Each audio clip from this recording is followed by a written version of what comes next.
وعلى آله الطيبين الطاهرين المعصومين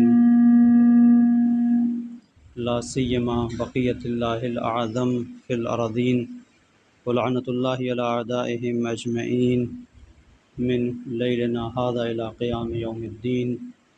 أما بعد، فقد قال الصادق عليه الصلاة والسلام: بسم الله الرحمن الرحيم، أوصيكم بتقوى الله والورع في دينكم وأداء الأمانة وصدق الحديث وطول السجود وحسن الجوار. صلوات پڑھ دیں محمد اور آل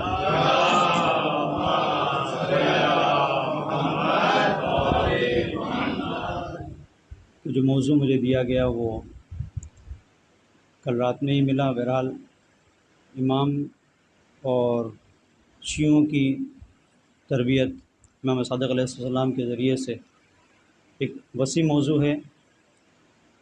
کلی طور پر دو چار اہم وہ بنیادی دستور عمل کہ ان کے مطابق آج تک بھی اس دستور کے پیش نظر جو امام نے بیان کیا ہے، اگر ہم کوشش کریں تو اسی مقام پر پہنچ سکتے ہیں کہ جس پر امام کے عالی مرتبت شاگرد پہنچے. جو زرارہ کی منزل ہے، جو مومن طاق کی منزل ہے، جو ہشام کی منزل ہے، وہ ایسا نہیں کہ اسی دور تک محصور ہے. خطوط امام نے ہمارے لیے واضح کر دیے ہیں، لائن ہمارے سامنے ہے. جو مطالبات ہیں امام کے، اگر ہم اس پر عمل کریں تو اپنے آپ کو بلند کر سکتے ہیں. بہت مختصر طور پر میں ان میں سے ایک دو اہم نکات کی طرف آپ کی توجہ کو مبذول کرانا چاہوں گا کہ جن میں امام نے جندب سے جو روایت ہے، جندب کو خطاب کرتے ہوئے یہ ابن جندب، اور کچھ چیزوں کو جو اہم تھی امام نے بیان کیا. اور جہاں امام علیہ السلام نے اس چیز کو واضح کرنے کی کوشش کی ہے کہ اگر تم ہمارے شیعہ ہو تو تمہارے اندر کیا کوالٹی اور کیا صفات ہونا چاہیے. حدیث طولانی ہے، میں نے مختصر طور پر آپ کی خدمت میں ایک حصے کو پیش کیا. یہ حدیث امام حسن عسکری علیہ السلام سے بھی اسی مضمون میں نقل ہے، اور امام جعفر صادق علیہ السلام سے بھی نقل ہے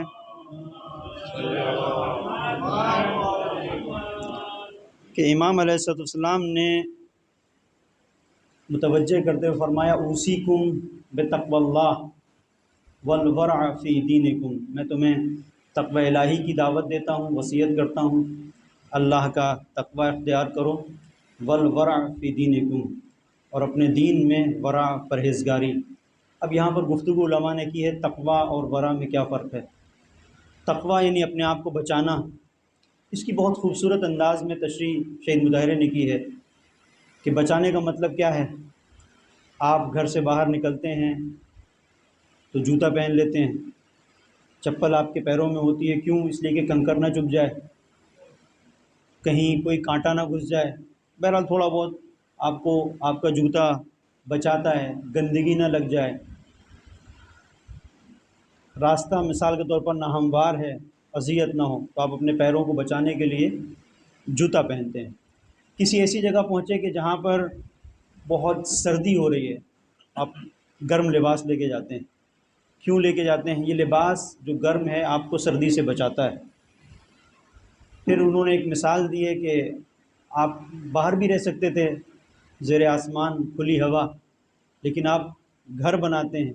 کیوں؟ اس لیے کہ خود کو محفوظ رکھنا چاہتے ہیں اور کچھ چیزوں کو آپ محفوظ رکھنا چاہتے ہیں جو گھر میں زیادہ محفوظ ہیں. اسی سے انہوں نے چند مثالوں کے ذریعے سے واضح کیا. تقویٰ بھی یہ ہے کہ کہیں ہم اپنے جسم کو محفوظ رکھنا چاہتے ہیں تو اس کے لیے ہم گھر بناتے ہیں، اس کے لیے لباس کا انتظام کرتے ہیں، اس کے لیے مثال کے طور پر پیروں میں اذیت نہ ہو تو جوتے کا انتظام کرتے ہیں. تو یہ اپنے جسم کو بچا رہے ہیں. اور کہیں ایسا ہوتا ہے کہ ہم اپنی روح کو بچانا چاہتے ہیں روح کو بچانے کا نام ہی تقویٰ ہے. روح کو آپ اپنی بچائیں، اسی کو تقویٰ کہتے ہیں. تقوی کا مسئلہ تو حل ہو گیا کہ تقویٰ بہت ہی واضح اور آسان الفاظ میں آپ کی خدمت بیان کروں. گفتگو یہاں پر بہت ہے اور علماء مستحضر ہیں کہ تقوی کے سلسلے سے جو روایات ہیں اور جو گفتگو ہے، جو نکات ہیں. اب ورا کی منزل ہے. ورا کیا ہے؟ امام نے ہمیں دعوت دی اوصیکم بتقوی اللہ والورع فی دینکم، کہ اپنے دین میں ورا کے ساتھ آگے بڑھنا ہے. ورا کا جو عام طور پر ترجمہ کیا جاتا ہے وہ پرہیزگاری ہے. علماء نے اس کی تشریح کی ہے کہ اور خاص طور پر مولائے کائنات امیر المومنین علی بن ابی طالب علیہ السلام کے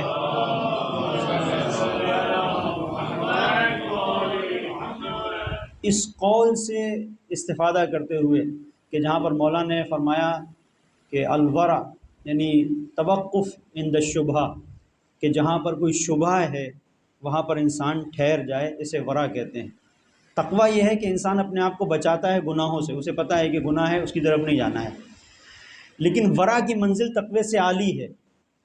اور ورع کی منزل یہ ہے کہ جہاں پر انسان کو شک بھی ہو رہا ہے کہ یہ عمل انجام دیں نہ دیں، وہاں پر انسان ٹھہر جاتا ہے. اپنے مرجع کا حکم اسے پتہ نہیں. بیٹکوین مثال کے طور پر آج کل یہ کرپٹو کرنسی اور یہ سارے مسائل اس مجازی دنیا کے ہیں جس میں بہت سارے مسائل ہیں. آپ بینک کے سسٹم میں نہیں آنے والی چیزوں کو لے لیں. تقویٰ یہ ہے کہ یہ پتہ ہے کہ سود مثال کے طور پر نہیں لینا ہے. تقویٰ یہ ہے کہ آپ کو پتہ ہے کہ حرام کی طرف نہیں جانا ہے. یہ تقویٰ ہے. ورع کی منزل یہ ہے کہ وہ چیز کہ جہاں پر آپ کو اپنے مرجع کا حکم بھی نہیں پتہ ہے کہ کیا ہے، اور صرف آپ احتمال دیتے ہیں کہ ہو سکتا ہے کہ اگر میں یہاں انجام دوں تو مثال کے طور پر دائرۂ حرمت میں آ جائے، تو وہاں پر بھی آپ ٹھہر جائیں. اسے ورع کہتے ہیں. امام علیہ السلام فرماتے ہیں کہ میں تمہیں وصیت کرتا ہوں بتقوی اللہ، اللہ کے تقوی کی، والورع فی دینکم والاجتہاد للہ، اور اللہ کی راہ میں کوششیں کرنے کی. ورع کو میں نے مختصر طور پر واضح کیا. اب آگے بڑھ رہے ہیں کہ یہ جو تربیت کے اصول ہیں امام جعفر صادق علیہ السلام کے،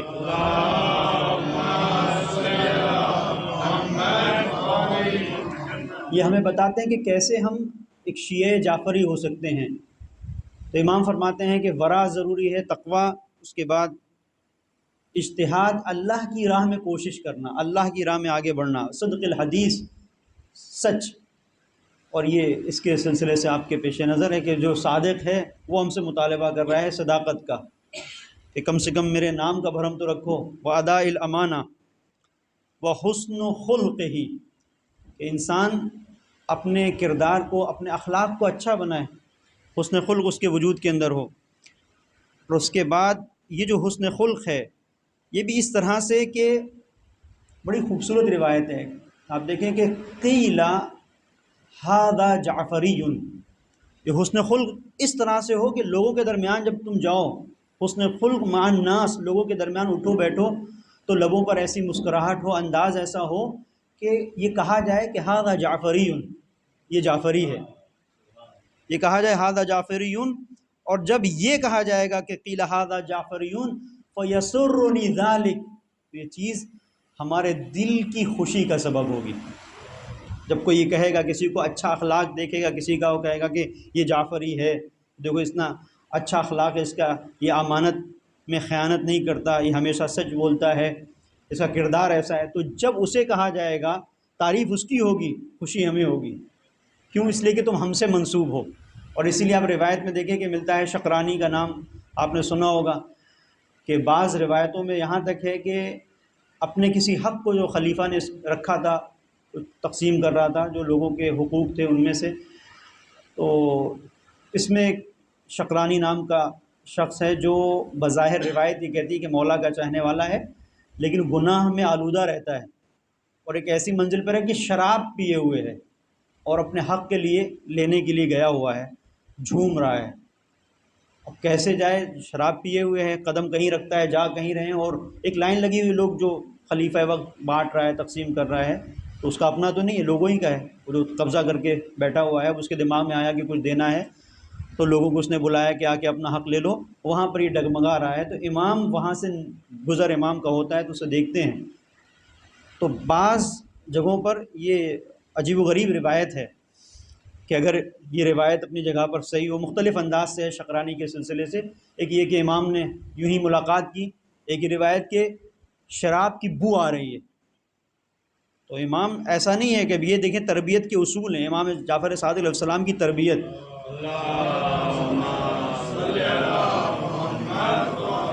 راستہ بدلا نہیں ہے امام نے، اس کے قریب گئے، اس سے قریب جا کر اسے نصیحت کی ہے کہ تمہارا حق جو تم لینے کے لیے آئے ہو میں لا کے تمہیں دیتا ہوں۔ پھر امام نے اس کا حق اسے لا کے دیا، اور پھر اس سے ایک جملہ کہا ہے شقرانی، اچھی بات ہے کوئی بھی کرے، لیکن اچھی بات کے اوپر اگر تم عمل کرو گے تو بہت اچھا ہے، اس لیے کہ تم ہم سے منسوب ہو۔ برائی بری ہے، کوئی بھی کرے برا کام ہے، لیکن تم کرو گے تو بہت برا ہے، اس لیے کہ تم ہم سے منسوب ہو۔ اب اس کی وضاحت اپنی جگہ پر کہ آپ اس کو دیکھیں کہ امام علیہ السلام نے اس انداز سے کوشش کی ہے کہ اسے سیدھے راستے پر لے کے آئیں۔ اس کے بعد جو اس کی زندگی ہے اس کے اندر ایک تبدیلی آتی ہے۔ یہاں پر ایک چیز سے یہ پتہ چلتا ہے کہ تربیت کا انداز امام کا یہ تھا کہ بھگایا نہیں ہے کہ تم شراب پی کے یہاں پہ کھڑے ہوئے جھوم رہے ہو اور تم کیسے بدتمیز انسان ہو کہ ہم سے منسوب ہو، نہیں، حق بھی لا کے دیا ہے۔ اس کا مطلب یہ ہے کہ اگر کوئی شراب پی رہا ہے تو امام سے یقیناً اپنے آپ کو وہ دور کر رہا ہے، لیکن جو اس کے بنیادی حقوق ہیں وہ اپنی جگہ پر ہیں۔ یہ ایک تربیتی پہلو ہے۔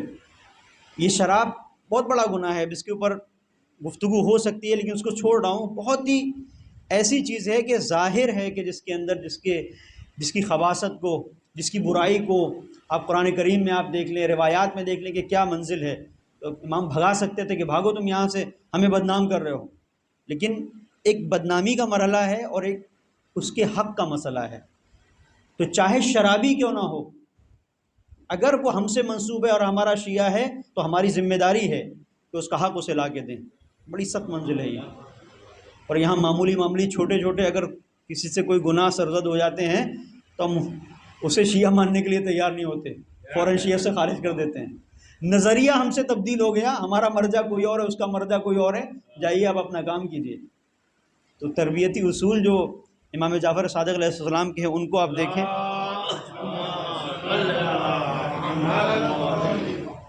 ان کو دیکھیں اور امام کے کردار کو دیکھیں، اور پھر ہم دیکھیں کہ ہم کہاں پر ہیں۔ امام علیہ السلام نے جہاں شیعوں کو بیان کیا ہے وہاں پر مختلف روایتیں ہیں، جن میں سے ایک روایت کہ جہاں پر بیان فرماتے ہیں کہ ہمارے شیعہ 3 طرح کے ہیں، ثلاثۃ اصناف، کہ 3 طرح کے شیعہ ہیں۔ پہلے وہ صنف یتزینون بنا، پہلی صنف شیعوں کی وہ ہے کہ جو اپنے لیے ان چیزوں کو باعث زینت سمجھتے ہیں کہ ہمارے ذریعے سے جو کچھ تعلیمات انہوں نے حاصل کی ہیں، یتزینون بنا، تو ان کے ذریعے سے وہ اپنے آپ کو پیش کرتے ہیں کہ ہم چونکہ کردار امام جعفر صادق علیہ السلام پر عمل کر رہے ہیں،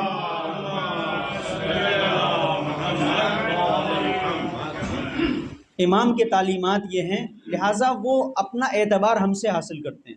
ایک صنف یہ ہے شیعوں کی۔ دوسری صنف وصنف، ایک ایسی صنف ہے یستأکلون بنا، کہ جو ہمارے نام پر کھاتے ہیں۔ امام نے ان کو شیعت سے الگ نہیں کیا ہے، وہ کھانے والے ہیں، ان کا کام دھام یہی سب ہے کہ امام کے نام پر۔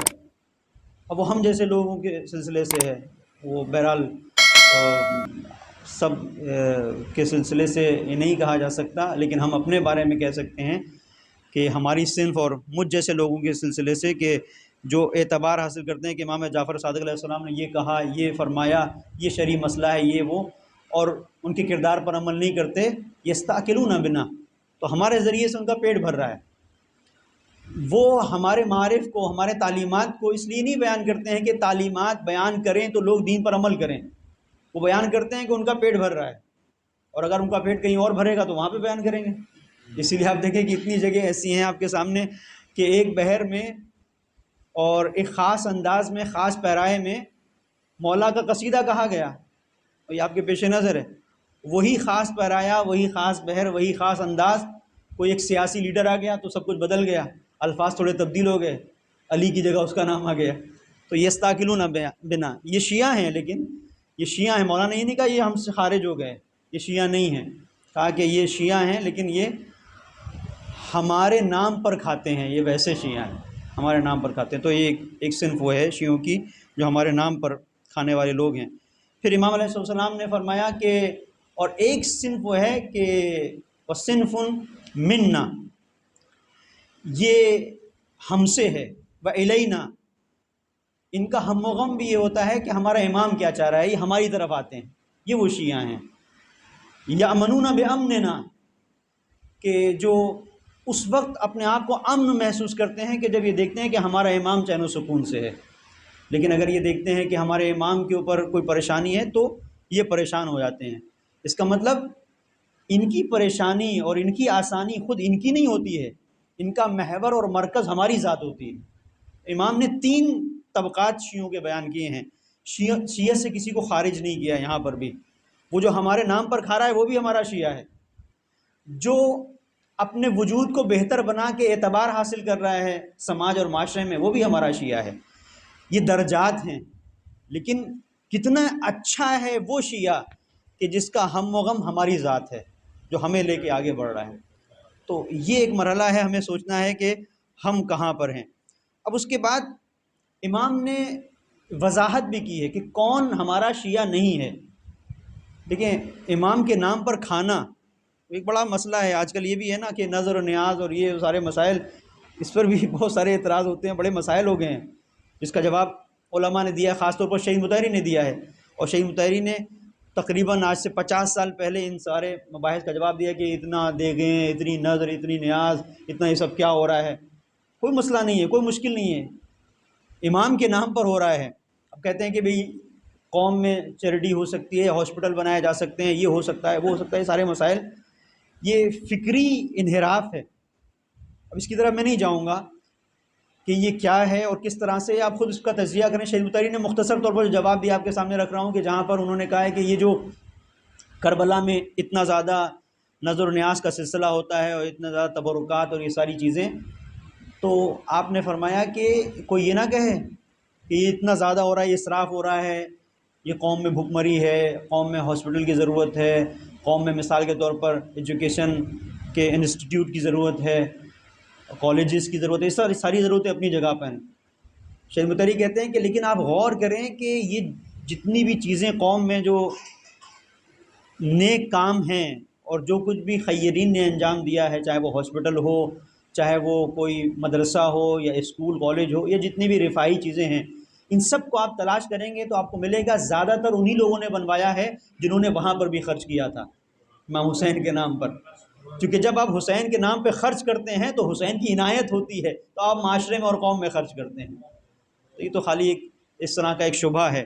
بہرحال امام علیہ السلام نے جہاں پر بتایا ہے کہ وہ کہ جو ہمارا شیعہ نہیں ہے وہ کون ہے، بیان کیا لیس من شیعتنا من قال بلسانہ وخالفنا فی اعمالنا واثارنا، وہ ہمارا شیعہ نہیں، کہ جو اپنی زبان سے تو کہتا ہے کہ ہم امام کے شیعہ ہیں، لیکن اس کا کوئی عمل وہ نہیں ہے جو دلیل بنتا ہو اس کی شیعت کی۔ شیعہ وہ نہیں ہو سکتا کہ جو اپنے آپ صرف زبان سے کہہ رہا ہے کہ مولا ہم آپ کے شیعہ ہیں، عمل اس کا یہ بتائے۔ مشکل یہی ہوئی ہے کہ زبان زیادہ چلی ہے، جب زبان زیادہ چلی ہے تو نظریات زیادہ آئے ہیں، جب نظریات زیادہ آئے ہیں تو شیعت گم ہو کے رہ گئی۔ شیعت نظریہ ضرور ہے، شیعت ایک آئیڈیالوجی ہے، لیکن ان نظریات میں پہلے عمل ہے، انسان اپنے عمل کے ذریعے سے بتاتا ہے کہ اس کا کردار کیا ہے اور وہ کہاں پر ہے۔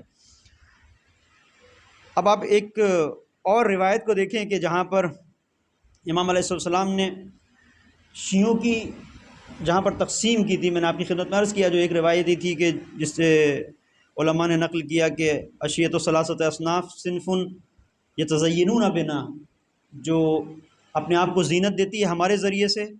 وصنف یستاکلون بنا، کچھ وہ ہیں کہ جو ہمارا کھاتے ہیں اور پھر کہتے ہیں کہ ہم شیعہ ہیں. صنف منا و الینا یامنون بامننا، کہ ہماری خوشی میں یہ خوش ہوتے ہیں اور ہمارے سکون پر یہ پرسکون رہتے ہیں کہ امام مطمئن ہیں، اور اگر امام کے دل پر غم ہے تو یہ غمگین ہوتے ہیں.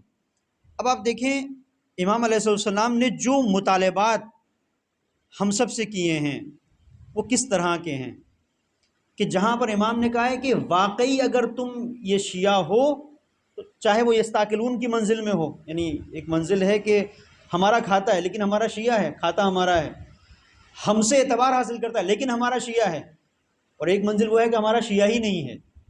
تو جہاں پر ہمارا شیعہ نہیں ہے وہ کون سی منزل تھی؟ کہ امام علیہ السلام نے جہاں بیان کیا کہ اس کا عمل ہمارے عمل سے مطابق نہیں ہے، وہ ہمارا شیعہ نہیں ہے، کہ جس کا عمل ہمارے عمل سے مطابق نہیں ہے. اب آپ دوسری منزل پر دیکھیں کہ ایک شخص آتا ہے، آنے کے بعد کہتا ہے کہ مولا اتنے شیعہ آپ کے چاہنے والے اتنے سارے لوگ ہیں اور اتنا آپ کو مانتے ہیں. تو امام نے کیا وہاں پر فرمایا کہ حل یعطف الغنا عن الفقیر، جو تم شیعوں کی بات کر رہے ہو کہ وہاں کے جو مالدار افراد ہیں کہ فقیروں تک پہنچتے ہیں، ان کی پرسان حالی کرتے ہیں.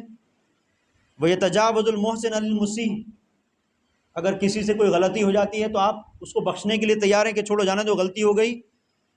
وَيَتَوَاصَوْنَ، ایک دوسرے کے ساتھ یہ ہمدلی کے ساتھ پیش آتے ہیں، ایک دوسرے کا درد، ایک دوسرے کے غم میں شریک ہوتے ہیں، مدد کرتے ہیں نہیں کرتے ہیں. قلت، تو اس نے کہا کہ لا مولا ایسا نہیں ہے. تو امام نے فرمایا قال لیس ہؤلاء شیعہ، کہ یہ شیعہ نہیں ہیں.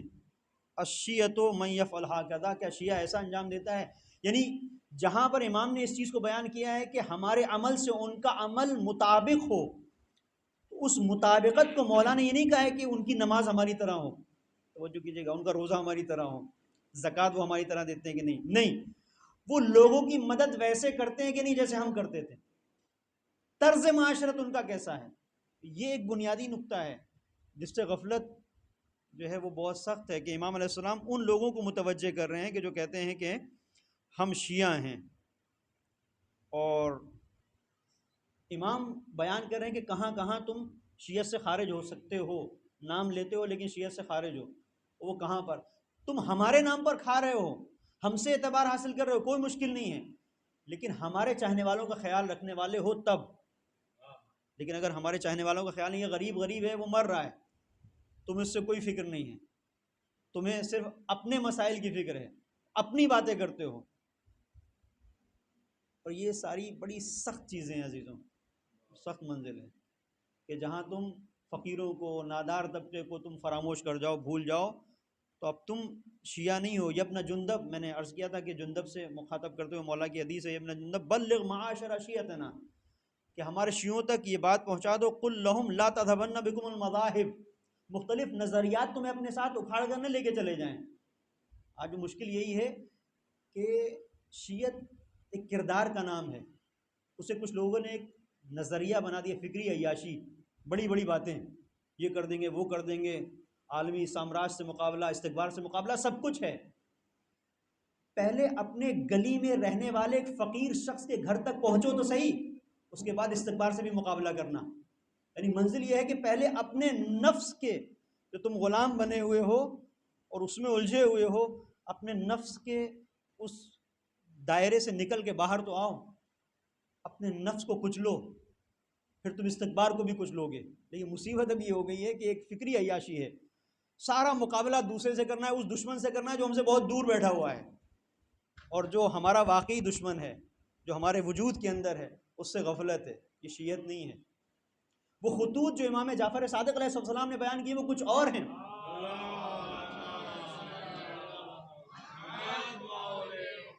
اور شاید امام اس دور کو محسوس کر رہے تھے کہ آواز دی کہ اے ابن جندب بلغ معاشر شیعتنا وقل لهم لا تذهبن بكم المذاہب، مختلف نظریات، مختلف روشیں تمہیں اپنی طرف کھینچ کے نہ لے جائیں. آج ایک انسان اپنا کام کر رہا ہے، وہ مشغول ہے، فلاں ایک بڑی بڑی نظریات کی باتیں کرتا ہے، وہ اس کے پیچھے چل رہا ہے، باقی کسی چیز سے کوئی مطلب نہیں. امام نے اس سے روکا ہے. فواللہ لا تنال ولایتنا الا بالورع، اسی پرہیزگاری کے ذریعے سے، ورع کے ذریعے سے ہماری ولایت کو حاصل کر سکتے ہو۔ ولایت کے لیے بڑی بڑی باتیں نہیں کہ ولایت کے کانسیپٹ کو الجھا دو، یہ نہیں، ولایت کو تمہیں حاصل کرنا ہے، تم ورع اختیار کرو، ہماری ولایت آئے گی تمہارے وجود کے اندر۔ اب ایک مشکل یہ ہو گئی ہے کہ ساری چیزیں نظریاتی ہو گئی ہیں، بڑی بڑی کتابیں نظریات اس میں، اور اتنے ابواب، پہلے کے بھی لوگ تھے، یہی ولایت تھی، اسی ولایت پر عمل کرتے تھے۔ جناب قمر نے بہت زیادہ کتابیں نہیں لکھی تھیں، توجہ کیجیے گا، ایک حساس مرحلہ ہے۔ جناب قمر نے آپ کو بتا دے کہ کتنی کتابیں، یا جناب سلمان فارسی تو کچھ حدیثیں ہیں، لیکن بہت سارے ایسے ہیں، موالیان حیدر کرار، جناب میثم تمار، حدیث نہیں ہے، اپنا کردار، اپنا عمل، ان کا عمل ہے۔ بہت زیادہ بڑے بڑے نظریات انہوں نے پیش نہیں کیے ہیں، یہ آج الجھا دیا گیا ہے کہ جب تک یہ نہیں دیکھو گے تب تک تم سمجھو گے نہیں، جب تک یہاں نہیں جاؤ گے۔ بہت واضح طور پر قرآن کریم کے اندر ولایت کو بیان کیا ہے، ولایت اہل بیت اطہار علیہ السلام بہت واضح طور پر، اور ہماری عوام، ہماری قوم، ہمارا معاشرہ سمجھتا ہے اس کو، تھوڑا سا اسے اوپر لانے کی ضرورت ہے، کردار کے اوپر توجہ کی ضرورت ہے۔ اب امام فرماتے ہیں کہ لا تنال ولایتنا الا بالورع، کون سی چیز ہے کہ جہاں پر پہنچ کر تم ہماری ولایت کو کھو دو گے؟ اگر تمہارے پاس پرہیزگاری نہیں ہے۔ ضروری نہیں ہے کہ ہماری ولایت، اگر تم اتنی فلاں فلاں کی کتابیں نہیں پڑھی، فلاں فلاں کو نہیں سنا، تو اس کا مطلب تم بے بہرا ہو ولایت سے، نہیں۔ ورع اگر نہیں ہے تو بے بہرا ہو، چاہے سب کچھ تم نے پڑھا ہو، کتنی کتابیں پڑھی ہو، لائبریری تم نے چھان ماری ہو، نہ جانے کتنی کتابوں کے تم خود مصنف کیوں نہ ہو، ورع اگر نہیں ہے، کچھ بھی نہیں ہے تمہارے اندر۔ اور مواسات الاخوان، اور اپنے بھائیوں کی پرسان حالی، مدد، اگر یہ نہیں ہے تو اس کا مطلب تم شیعہ نہیں ہو۔ لیس من شیعتنا من یظلم الناس، جو لوگوں پر ظلم کرتا ہے وہ ہمارا شیعہ نہیں ہو سکتا۔ اب یہ ظلم مختلف انداز سے ہو سکتا ہے، ظلم کبھی فکری ظلم بھی ہوتا ہے، اور کبھی ظلم عمل کے ذریعے سے بھی ہوتا ہے۔ ایسا نہ ہو کہ شیعوں کے اندر اختلاف، تفرقہ، یہ سارے مسائل، شیعت کی توہین، غلط ہے یہ۔ آپ شیعہ ہیں تو آپ اس دائرے کے اندر رہتے ہوئے آپ شیعت کی توہین کریں، مذاق اڑائیں شیعت کا، یہ کیا ہے؟ تو اس کا مطلب یہ ہے کہ یہ وہ چیزیں، یہ خطوط الگ ہیں، اس کے اوپر توجہ کیجیے گا۔ اور یہ وہ چیزیں ہیں کہ ہو سکتا ہے بہت سارے لوگ کہیں کہ بھئی یہ کیا ہے، یہ میں نہیں بیان کر رہا ہوں، امام جعفر صادق نے جو خطوط بیان کیے تھے جنہیں فراموش کر دیا گیا، ان کو آپ کے سامنے پیش کر رہا ہوں۔ امام نے بیان کیا، آخری حدیثوں میں زحمت کو ختم کر رہا ہوں، ابن جندب، الماشی فی حاجت اخیہ کالساعی بین الصفا والمروہ، جو اپنے ایک بھائی کی کسی مشکل کو حل کرنے کے لیے قدم باہر نکالتا ہے، یہ جو قدم باہر نکالے ہیں، یہ اس نے باہر قدم نہیں نکالے ہیں، یہ صفا و مروہ کے درمیان قدم رکھ رہا ہے، جو اپنے ایک بھائی کی ایک مشکل کو آسان کرنے کے لیے، جو اپنے ایک بھائی کی، تو اس کا مطلب کیا ہے؟ اگر کوئی اپنے بھائی کی مشکل کو آسان کر رہا ہے، کسی بھی طرح کی کوئی مشکل ہو، اگر کوئی قوم کے اندر مشکل ایجاد کر رہا ہے، اس کا مطلب کیا ہے؟ وہ نام لیتا ہے، وہ بڑی بڑی باتیں کرتا ہے، شیعت سے اس کا تعلق نہیں ہے، توجہ کیجیے گا اس پر۔ کالساعی بین الصفا والمروہ وقاضی حاجتہ کالمصحد فی سبیل اللہ یوم بدر واحد ما عذب اللہ امتا الا عند استعانتہم بحقوق وفقراء اخوانہم، کہ امام نے واضح کیا کہ اگر کوئی شخص اپنے بھائی کی مشکل کو آسان کرنے کے لیے نکلتا ہے تو یہ صفا و مروہ کے درمیان میں صحیح کر رہا ہے۔ والقاضی الی حاجت اخیہ المومن، اور جو پورا کر رہا ہے وہ کیسے ہے؟ وہ بالکل اس طرح سے ہے جیسے بدر و احد میں تلواروں کے زخم اس نے کھائے ہوں اور اس کے بدن سے خون گر رہا ہو، وہ ایسے ہے۔ پھر امام فرماتے ہیں اور پروردگار کسی پر عذاب نازل نہیں کرتا، پروردگار بندوں کو بخشنے والا ہے۔ اگر آپ نے گناہ کیے ہیں تو یقیناً گناہ کا پروردگار آپ سے حساب کتاب لے گا، گناہ کیے ہیں سزا ملے گی، لیکن اگر توبہ کر رہا ہے انسان تو اس کی توبہ کو پروردگار قبول کرے گا، یہ بھی مرحلہ ہے۔ مذنبین کو پروردگار کا وہ خوف نہیں ہونا چاہیے، پروردگار کا ایک خوف ہے اس مرحلے پر کہ ہم نے گناہ کیا ہے، ٹھیک ہے، ایک صلوات پڑھیں محمد علیہ وسلم۔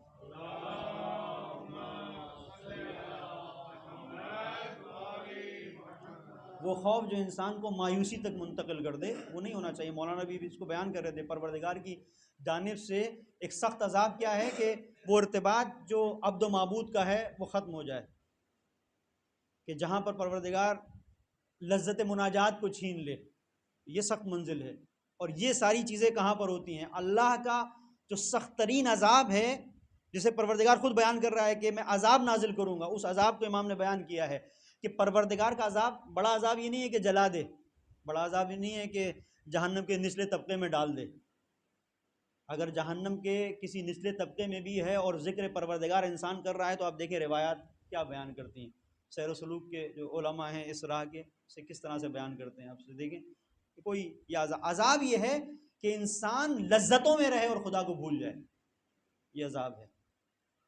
اور حدیث جو امام کی ہے وہ یہ ہے کہ پروردگار اس وقت اپنے بندے پر عذاب نازل کرتا ہے کہ جب اللہ کے بندوں کے بارے میں انسان بھول جاتا ہے، حقوق کی ادائیگی۔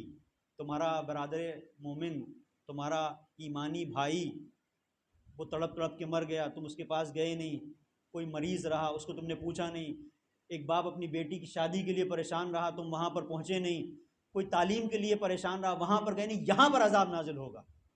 اور یہ وہ عذاب ہے کہ جو بہت سخت ہے کہ پروردگار اگر ایسا عذاب نازل کرے جو واقعی عذاب ہے، جیسے عذاب کہا جاتا ہے، جسمانی عذاب نہیں ہے، کہ اپنے آپ سے اگر دور کر دے، پھر جب اپنے آپ سے دور کر دے گا تو تم بڑی بڑی بلڈنگوں میں رہو گے لیکن خدا سے دور رہو گے۔ اور ہو سکتا ہے کہ تم تذکرہ بھی امام جعفر صادق علیہ السلام کا کرو، ہو سکتا ہے کہ تذکرہ بھی تم ائمہ طاہرین کا کرو، ہو سکتا ہے تذکرہ بھی تم قرآن کریم کا کرو، آیات تم بیان کرو، ہو سکتا ہے روایات تم بیان کرو، لیکن تمہارا عمل کچھ اور ہوگا۔ یہ وہ سخت ترین منزل ہے کہ جس پر توجہ کی ضرورت ہے۔ میں نے آپ کا کافی وقت لیا، اگر کوئی بات بری لگی ہو تو بہت معذرت چاہتا ہوں۔ امام کی تربیت کے کچھ گوشے تھے کہ جن میں سے ایک خاص طور پر جو خلق خدا سے جڑا ہوا تھا، میں نے آپ کی خدمت میں عرض کیا۔ موضوع وسیع ہے، بہت ساری ایسی باتیں ہیں جو ہو سکتی ہیں، ان سب کو چھوڑتے ہوئے رب کریم کی بارگاہ میں دعا ہے کہ مالک ہم سب کو توفیق بندگی اور امام جعفر صادق علیہ السلام کے بتائے ہوئے رہنما اصولوں کے مطابق زندگی گزارنے کی توفیق عنایت فرمائے۔ ایک صلوات پڑھ دیں محمد و آلہ۔